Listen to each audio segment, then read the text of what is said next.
Hi friends, welcome to my channel. ఎలా ఉన్నారు అందరూ? నేనైతే చాలా బాగున్నాను. మీరు కూడా బాగుండాలని మనస్ఫూర్తిగా కోరుకుంటున్నా. ఈరోజు ఎగ్ ఫ్రై అండి.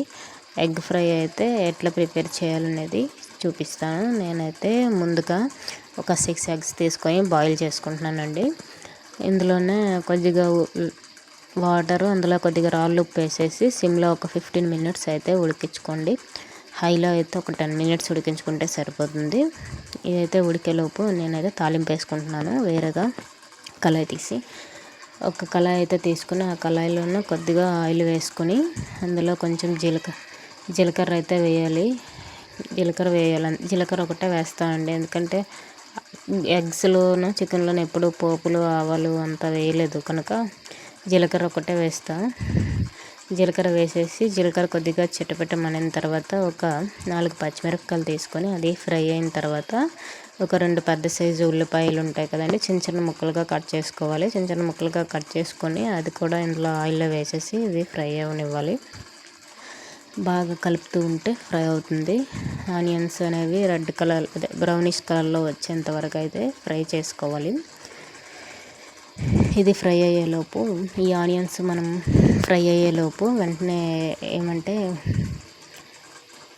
మనం ఎగ్స్ అయితే ఉడకపెట్టుకున్నాం కదండి, అది వేరొక కళాయిలో వేరొక ప్యాన్ అయితే పెట్టుకొని అందులో కొద్దిగా ఆయిల్, పసుపు, సాల్ట్ వేసుకొని ఈ ఎగ్స్ అయితే తొక్కలు తీసేసి అందులో అయితే వేసేసి ఫ్రై అయితే చేసుకోవాలండి. బాగా కొంచెం రెడ్గా వచ్చేంత వరకు ఫ్రై చేసుకోవాలి. ఫ్రై చేసుకున్న ఈ ఎగ్స్ అనేవి కొద్దిగా అటు ఇటు బాగా కలుపుతూ ఉండాలి. ప్యాన్ కాబట్టి పట్టుకొని అటు ఇటు తిప్పేస్తున్నాను నేనైతే. ఇందులోనే కొద్దిగా కరివేపాకు కడిగేసి వేసుకోండి. కొద్దిగా కరివేపాకు వేసుకొని అది కూడా బాగా దీంతోపాటు ఎగ్స్తో పాటు ఫ్రై అయిపోతుంది. కరివేపాకు ఇందులో తాలింపులోనే వేసుకోవచ్చు, అందులో అయితే కొద్దిగా ఫ్రై అవుతుంది కదా ఆయిల్లో అనేసి అట్లా అందులో వేసాను నేను. ఇది ఫ్రై అయిన తర్వాత ఎగ్స్ అయితే ఫ్రై అయిన తర్వాత ఇవి పక్కన పెట్టుకోవాలి.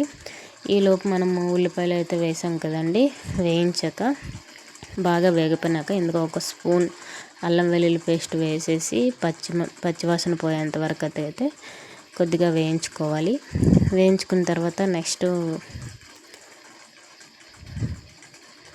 నేనైతే పచ్చివాసన పోయేంత వరకు వేయించుకున్న తర్వాత ఇందులోనే ఒక స్పూన్ సాల్ట్ వేసుకుంటున్నాను. రాళ్ళుప్పు వేసుకుంటే అంటే ఆనియన్స్ ఫ్రై కదా, తర్వాత కరగదని కొంచెం దీనికి సాల్ట్ అయితే ఒక స్పూన్ సాల్ట్, ఒక స్పూన్ కారం, 1/2 టీ స్పూన్ పసుపు అయితే వేసుకుంటున్నాను. నెక్స్ట్ ఒక స్పూన్ ధనియాల పొడి, next 1/2 teaspoon garam masala, 1/2 teaspoon కొద్దిగా చికెన్ మసాలా అయితే వేసుకోండి, బాగుంటుంది. చికెన్ మసాలా వేసుకుంటే కొద్దిగా ఫ్రై ఇందులో ఎగ్స్లోను ఇదైతే వేసుకొని కొద్దిగా వాటర్, ఆ తాలింపులో కొంచెం వాటర్ పోసుకొని కొద్దిగా వేగనివ్వాలండి. ఎందుకంటే మసాలా అనేది కొద్దిగా ఉడకనివ్వాలి. మనము ఉప్పు కారం అంతా వేసాం కదా, అవైతే ఉడకనివ్వాలి. ఇందులో అది వేగిన తర్వాత స్ప్రింగ్ ఆనియన్స్ ఉంటాయి కదండి, అవి కూడా వేసేసి కొద్దిగా వాటర్ పోస్తే కొద్దిగా బాగా ఉడుకుతుంది. మసాలాలు అంతా బాగా పడతాయి వాటర్ పోసిన తర్వాత. దీంట్లో అయితే వాటర్ అయితే వేస్తున్నాను.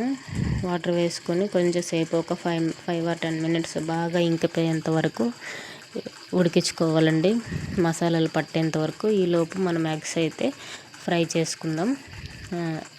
ఎగ్స్ అయితే కట్ చేసుకుందాం. చందమామని సపరేట్గా తీసేసి ఎగ్ని ఒక 5 పీసెస్ లేదా 6 పీసెస్గా కట్ చేసుకోండి, సరిపోతుంది. మరి చిన్నవి అయితే బాగోదు చూడటానికి. అలా కోసుకున్న తర్వాత ఇది అయితే మనం ఏమైతే వాటర్ పోసేసి ఇది చేస్తున్నాం కదా, ఫ్రై చేస్తున్నాం కదా, ఇందులోనే మనం ఈ ఎగ్స్ అయితే కొంచెం ఫ్రై అయ్యేలోపు ఎగ్స్ అయితే వేసేయాలండి. ఎగ్స్ వేసేసిన తర్వాత నేనైతే స్ప్రింగ్ ఆనియన్స్ అయితే వేసుకున్నాను. ఇందులో స్ప్రింగ్ ఆనియన్స్ అవంతా వేగిపోయిన తర్వాత ఎగ్స్ అయితే మనం ముక్కలు చేసి పెట్టుకున్నాం కదా, అవి కూడా వేసేసుకోండి. వేసుకున్న తర్వాత కొద్దిగా బాగా ఫ్రై చేసుకోవాలి, అటు ఇటు కలుపుకొని.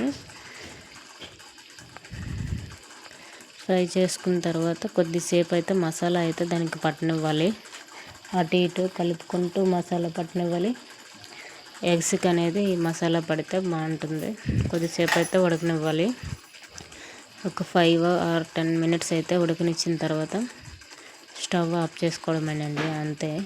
ఎగ్ ఫ్రై అనేది చాలా బాగుంటుంది, టేస్ట్గా ఉంటుంది, తినడానికి రుచిగా ఉంటుంది.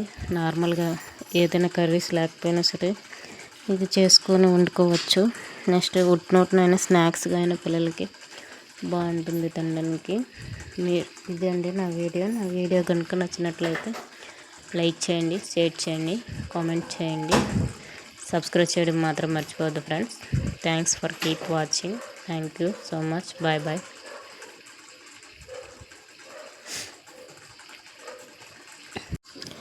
ఇది అండి నా వీడియో నచ్చుతుందని అనుకుంటున్నాను. Please support for me. Thanks for keep watching. Please subscribe. లాస్ట్లో అయితే మర్చిపోయిన కొత్తిమీర అయితే వేసుకోవాలి.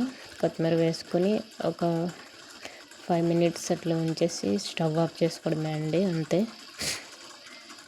Please support for me. Thanks for keep watching. Thank you so much. Please subscribe.